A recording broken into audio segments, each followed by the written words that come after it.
Hello friends, welcome to crazy GK tricks. दोस्तों, आप सभी का बहुत बहुत स्वागत है। वीडियो स्टार्ट करने से पहले दोस्तों, अगर आपने अभी तक चैनल को सब्सक्राइब नहीं करा है तो पहले चैनल को सब्सक्राइब कर लीजिए और इस बेल आइकन को ज़रूर क्लिक करिएगा दोस्तों, जिससे आपको टाइम टू टाइम नोटिफिकेशन मिलते रहेंगे।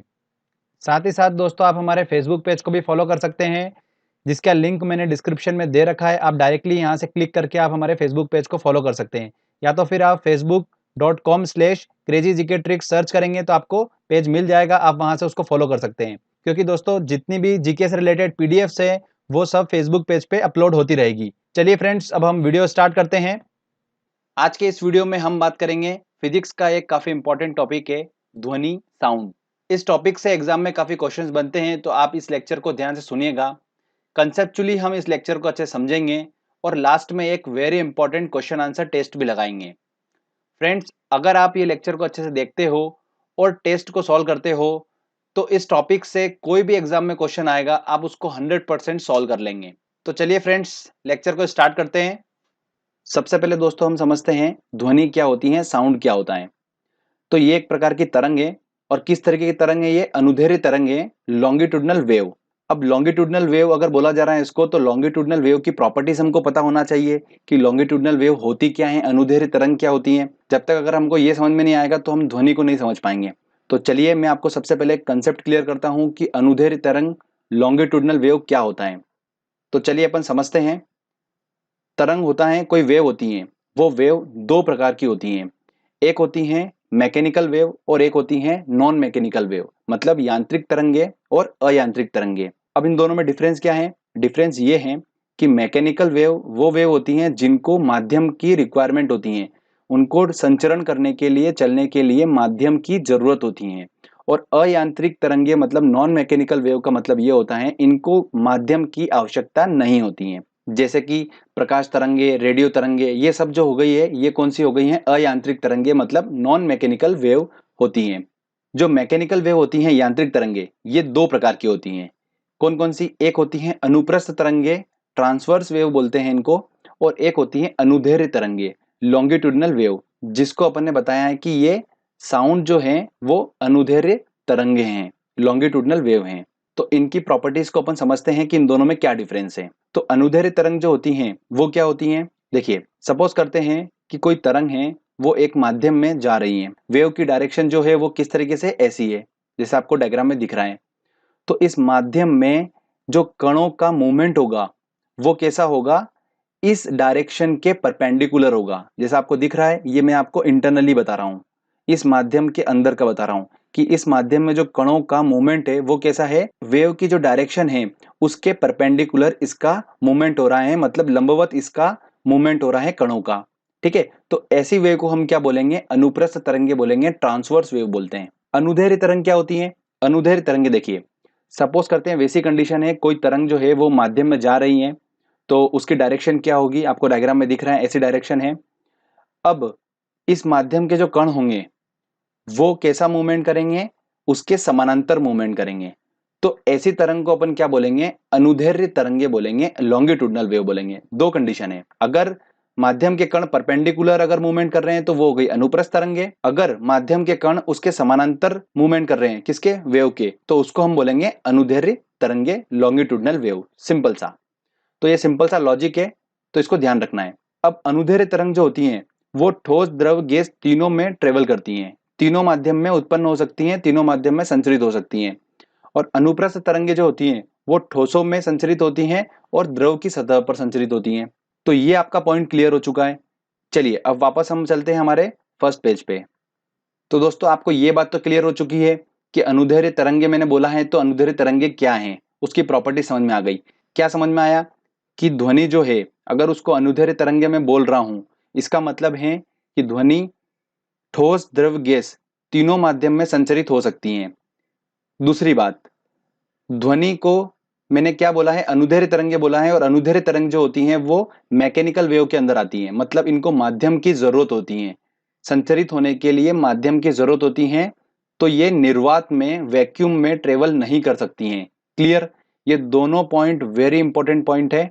अगर ये कंसेप्ट आपके धीरे धीरे क्लियर होते जाएंगे तो ही आप एग्जाम में आंसर सही टिक कर पाएंगे। ठीक है, फिजिक्स ऐसा टॉपिक है, अगर हम सोचेंगे इसको कि याद कर लें या कुछ, तो बिल्कुल भी आप ऐसा मत सोचिए, क्योंकि कुछ टाइम बाद आप भूल जाने वाले हैं।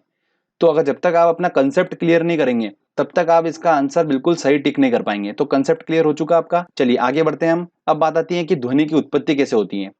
तो सिंपल ही है, वस्तुओं में कंपन होता है, उसी से क्या होती है, ध्वनि की उत्पत्ति होती है। आगे एक इंपॉर्टेंट पॉइंट जो मैं आपको बता चुका हूं कि ध्वनि जो है वो माध्यम में गमन करती है लेकिन निर्वात में गमन नहीं करती है, क्योंकि ये यांत्रिक तरंग के अंदर आती है, मैकेनिकल वेव के अंदर आती हैं। अब दोस्तों हम बात करते हैं आवृत्ति मतलब फ्रीक्वेंसी के आधार पर तरंगों को 3 भागों में बांटा गया है। फ्रीक्वेंसी क्या होती है सबसे पहले आपको बता देता हूं मैं, जिनको नहीं पता है। किसी भी माध्यम में जो कण है अगर वो कंपन कर रहा है तो प्रति सेकंड वो कितना कंपन कर रहा है, वो उसका हो गया फ्रीक्वेंसी। ठीक है, तो आवृत्ति के आधार पर तरंगों को 3 भागों में बांटा है। सबसे पहले आपको जैसे दिख रहा है यहाँ पर कि एक ये तरंग है, ये एक वेव है जिसकी आवृत्ति क्या है, जिसकी फ्रीक्वेंसी क्या है, 0 हर्ट्ज से लेकर 20 हर्ट्ज तक की है। सेकेंड वेव है, इस वेव की आवृत्ति क्या है, फ्रीक्वेंसी क्या है, 20 हर्ट्ज से 20,000 हर्ट्ज के बीच में है। और तीसरी जो तरंग है उसकी आवृत्ति दे रखी है 20,000 हर्ट्ज से लेकर उसके ऊपर तक की। तो दोस्तों अब ध्यान से सुनिए, कोई इंसान वही तरंग को सुन सकता है जिसकी आवृत्ति 20 हर्ट्ज से 20,000 हर्ट्ज तक होती है। तो ऐसी कौन सी आवृत्ति है जो सेंटर वाली आपको दिख रही है, इन्हीं तरंग को मनुष्य सुन सकता है, मनुष्य के कान सुन सकते हैं। इसके अलावा जो 0 हर्ट्ज से लेकर 20 हर्ट्ज तक है वो मनुष्य के कान नहीं सुन सकते हैं। 20,000 हर्ट्ज से ऊपर तक की जो ध्वनि की आवृत्ति है वो भी इंसान नहीं सुन सकते हैं। तो ये बात क्लियर हो चुकी है। अब 0 हर्ट्ज से लेकर 20,000 हर्ट्ज तक की जो वेव होती है, इन वेव को क्या बोला जाता है, इंफ्रासोनिक वेव बोला जाता है। क्या बोला जाता है, इंफ्रासोनिक वेव, मतलब अश्रव्य तरंग बोला जाता है। और 20 हर्ट्ज से लेकर 20,000 हर्ट्ज जिनको मनुष्य सुन सकता है, उन वेव को क्या बोला गया है, ऑडिबल वेव बोला गया है। और 20,000 हर्ट्ज से ऊपर की जिसकी आवृत्ति है तरंग में, उसको क्या बोला गया है, अल्ट्रासोनिक वेव बोला गया है। ये अल्ट्रासोनिक वेव मनुष्य नहीं सुन सकता है, इनको कौन सुन सकता है, जैसे कुत्ते हुए, बिल्ली हुई, चमगादड़ हुए, ये उनको सुन सकते हैं। ठीक है फ्रेंड्स, तो ये आपको कंसेप्ट क्लियर हो चुका है। ये डायरेक्टली एग्जाम में क्वेश्चन पूछते हैं कि किस फ्रीक्वेंसी की तरंग को मनुष्य सुन सकता है, ये डायरेक्टली एग्जाम में क्वेश्चन पूछते हैं। तो आपको क्लियर हो चुका है। चलिए आगे बढ़ते हैं, बात करते हैं ध्वनि की चाल की, स्पीड की बात करते हैं कि कौन से माध्यम में ध्वनि की चाल जो है वो ज्यादा होगी, ठोस में, द्रव में कि गैस में, सॉलिड में कि लिक्विड में कि गैस में, किसमें इसकी चाल ज्यादा होगी। आपको ये समझने से पहले आपको एक टर्म को समझना पड़ेगा, इलास्टिसिटी को। क्या है, प्रत्यास्थता को समझना जरूरी है। तो इलास्टिसिटी क्या होती है सबसे पहले आपको बताता हूं। सपोज करते हैं कि मेरे पास ये एक रबर है, इस रबर पे जब मैं एक्सटर्नल फोर्स लगाता हूं, बाह्य बल लगाता हूं, तो इस रबर के आयतन और आकार में परिवर्तन हो जाता है। पर जब मैं जैसे ही इस पे से बाह्य बल, मेरा जो एक्सटर्नल फोर्स है वो हटा लेता हूं, तो रबर वापस वैसा के वैसा हो जाता है। तो वस्तु की ये गुण जो होता है ये कहलाता है इलास्टिसिटी। ठीक है, तो अब देखिए दोस्तों, ठोसों में इलास्टिसिटी जो होती है वो ज्यादा होती है, उसके बाद द्रव में होती है, और सबसे कम किसमें होती है इलास्टिसिटी, गैस में होती है। ठीक है, जैसे डायग्राम से आपको बिल्कुल स्पष्ट है। अब दोस्तों कंसेप्ट ये है कि जिसमें इलास्टिसिटी ज्यादा होती है उसमें ध्वनि की चाल सबसे ज्यादा होगी। तो ध्वनि की चाल सबसे ज्यादा किसमें होगी, ठोस में होगी, उसके बाद द्रव में होगी, उसके बाद गैस में होगी। मतलब एग्जाम्पल देके बताता हूं कि अगर मेरे पास 3 माध्यम है, जैसे एक है लोहा, दूसरा है मेरे पास पानी, और तीसरा है मेरे पास वायु, तो ध्वनि की चाल जो होगी वो लोहे में ज्यादा होगी, उसके बाद पानी में होगी, और उसके बाद वायु में होगी। क्लियर आपको। अब देखिए, ध्वनि जो है वो निर्वात में, वैक्यूम में ट्रेवल नहीं करेगी। ठीक है, यहां पर ये पॉइंट ध्यान रखिएगा। आगे चलते हैं, एक इंपॉर्टेंट पॉइंट नोट करिएगा आप। अगर कोई वेव है, उस वेव को मैं एक मीडियम से दूसरे मीडियम में भेज रहा हूं, तो उसकी प्रॉपर्टीज में क्या क्या चेंज आएगा ये समझिए। तो मान लेते हैं एक माध्यम है, दूसरा माध्यम है, पहला वाला ठोस समझ लीजिए आप, सेकंड वाला आप समझ लीजिए गैस। तो एक माध्यम से दूसरे माध्यम में अगर वेव जा रही है तो उसकी फ्रीक्वेंसी, आवृत्ति में कोई भी परिवर्तन नहीं होगा। ठीक है, ये ध्यान रखिएगा, वेरी इंपॉर्टेंट पॉइंट है। सेकंड बात, इनकी तरंगदैर्घ्य बदल जाती हैं। जब एक माध्यम से दूसरे माध्यम में जाएगी, ऑब्वियस सी बात है, किसी माध्यम में ये इनकी चाल तेज होगी तो किसी माध्यम में इनकी चाल स्लो होगी। तो उसके हिसाब से इनकी तरंग दैर्घ्य तो बदलना स्वाभाविक बात है, तो तरंग दैर्घ्य बदल जाती हैं। तो ये दो प्रॉपर्टी आपको बिल्कुल ध्यान रखना है। आगे हम बात करते हैं अब ध्वनि की चाल पर भौतिक राशियों दाब और ताप का प्रभाव, प्रेशर और टेम्परेचर का क्या इफेक्ट पड़ता है ध्वनि की चाल पर। तो देखते हैं, चलिए पहला लेते हैं हम प्रेशर को। समान ताप पर गैसों में ध्वनि की अगर चाल की बात करें तो अगर हम दाब को बढ़ाएंगे तो ध्वनि की चाल पर कोई भी प्रभाव नहीं पड़ेगा, नो चेंज। ध्यान रखिएगा, वेरी इंपॉर्टेंट है। सेकेंड बात लेते हैं अपन ताप की। माध्यम का अगर मैं टेम्परेचर बढ़ाऊंगा तो ध्वनि की चाल भी बढ़ेगी। ठीक है, माध्यम का टेम्परेचर अगर मैं बढ़ा रहा हूं, ताप अगर बढ़ा रहा हूं, तो ध्वनि की चाल भी क्या होगा, बढ़ेगी, साउंड की स्पीड भी बढ़ जाएगी। तो ये दोनों प्रॉपर्टी आपको बहुत अच्छे से याद रखना है, पूछी जाती है एग्जाम में। अब हम बात करते हैं ध्वनि के लक्षण, जो कि क्या है। पहला आता है तीव्रता, मतलब इंटेंसिटी। इंटेंसिटी का मतलब यह है कि ध्वनि का तीव्र सुनाई देना। और ये तीव्रता जो होती है ध्वनि की, ये कैसे मापी जाती है, इसका मात्रक क्या है, इकाई क्या है इसकी, वो है इसका डेसिबल। मतलब इसकी तीव्रता, किसी भी ध्वनि की तीव्रता कैसे मापी जाती है, डेसिबल में नापी जाती है। तो ये पॉइंट एग्जाम में पूछा जा रहा है आजकल, तो आप इसको नोट डाउन करिए। सेकेंड हम बात करते हैं पिच की, तारत्व की बात करते हैं। तो तारत्व होता क्या है, ये होता है ध्वनि का मोटा या तीक्ष्ण होना। सबसे पहले हमने बात करी तीव्रता, इंटेंसिटी, मतलब कितनी तीव्र है, तीव्र मतलब फास्ट है कितनी। और सेकंड हम बात कर रहे हैं पिच की, मतलब कितनी मोटी है और कितनी तीखी है, तीक्ष्ण है बिल्कुल। जैसे कोई लड़की होती है उसकी आवाज कितनी तीखी होती है और कोई लड़का होता है उसकी आवाज कितनी मोटी होती है, बस वही वाली बात आ रही है, पिच की बात आ रही है। तो ये जो पिच है साउंड का, ये जो डिपेंड करता है किस पर डिपेंड करता है, आवृत्ति पर डिपेंड करता है, उसकी फ्रिक्वेंसी पर डिपेंड करता है। तो तारत्व ध्वनि की आवृत्ति पर निर्भर करता है। आवृत्ति ज्यादा मतलब ध्वनि का तारत्व जो होगा वो ज्यादा होगा। इसका एग्जाम्पल आपको बताता हूं मैं। जैसे कि लड़की और जो छोटे बच्चे होते हैं उनका तारत्व जो होता है ध्वनि का वो ज्यादा होता है, इसलिए उनकी आवाज जो होती है वो तीखी हमको सुनाई देती है। और जो मेल लोग होते हैं, ठीक है, लड़के लोग होते हैं, उनके ध्वनि का जो तारत्व होता है वो क्या होता है, कम होता है। इस वजह से उनकी आवाज जो होती है वो थोड़ी सी मोटी होती है। ठीक है फ्रेंड्स, अब आगे मैं आपको बताता हूं एक डापलर प्रभाव, डापलर इफेक्ट पूछा जाता है। तो ये क्या होता है, बहुत सिंपल सा है, आपको एक बार बताऊंगा आपको याद हो जाएगा। श्रोता और स्रोत के बीच आपेक्षित गति है तो आवृत्ति बदलती प्रतीत होगी। देखिए सिंपल लैंग्वेज में बताता हूं आपको मैं। अगर कोई सोर्स है, स्रोत मतलब सोर्स ही बोला गया है, कोई सोर्स है और कोई श्रोता है मतलब कोई लिसनर है, ठीक है। इन दोनों के बीच में आपेक्षित गति मतलब कहने का ये है कि अगर इनके बीच की डिस्टेंस जो है वो परिवर्तित हो रही है, चेंज हो रही है, तो उनकी आवृत्ति भी बदलती प्रतीत होगी। बस इतना सा लॉजिक है। अगर ये ट्रेन जो है ये साउंड कर रही है, ठीक है, हॉर्न कर रही है, और ये जैसे जैसे इसके पास आती जा रही है लिसनर के पास में, तो उसकी आवृत्ति परिवर्तित होती जाएगी। बस इतना सा बात उसने डापलर प्रभाव में बताया है।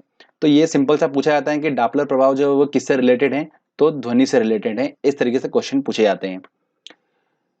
अब एक नोट डाउन करिएगा इंपॉर्टेंट पॉइंट, सोनार के बारे में एक पूछा जा रहा है आजकल एग्जाम में। सोनार क्या होता है, सोनार एक तकनीक है जिसमें नौचालन क्या करता है, जल के अंदर और जल की सतह पर वस्तुओं का पता लगाने के लिए ध्वनि संचरण का उपयोग करता है।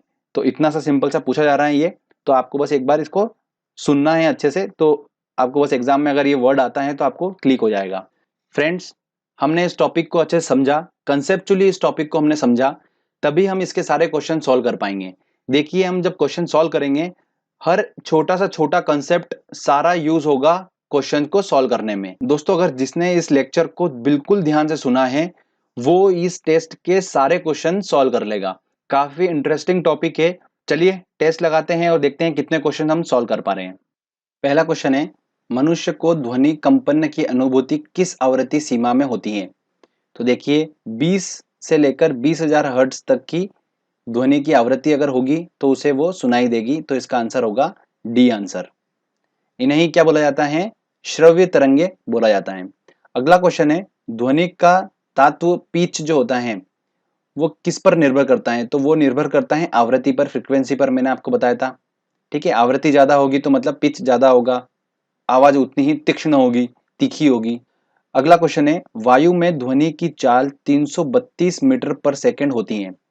यदि दाब बढ़ाकर दुगना कर दिया जाए, देखिए कंडीशन बोल रहा है वो कि अगर मान लेते हैं कि चाल जो है ध्वनि की वो 332 मीटर पर सेकंड है, और अगर हम दाब बढ़ाकर दुगना कर दें तो ध्वनि की चाल होगी, क्या होगी भैया? देखिए, मैंने आपको प्रॉपर्टीज बताई थी कि अगर ध्वनि जो है वो वायु में ट्रेवल कर रही है और अगर हम उसका दाब बढ़ा रहे हैं तो ध्वनि की चाल में नो चेंज, कोई भी परिवर्तन नहीं होगा। तो इसका आंसर क्या होगा? 332 मीटर पर सेकंड ही उसकी चाल रहेगी। क्लियर? ठीक है, चलिए आगे और लेते हैं क्वेश्चन। अगला क्वेश्चन है, निम्न में से ध्वनि तेज यात्रा करती हैं, स्टील में, वायु में, निर्वात में या जल में?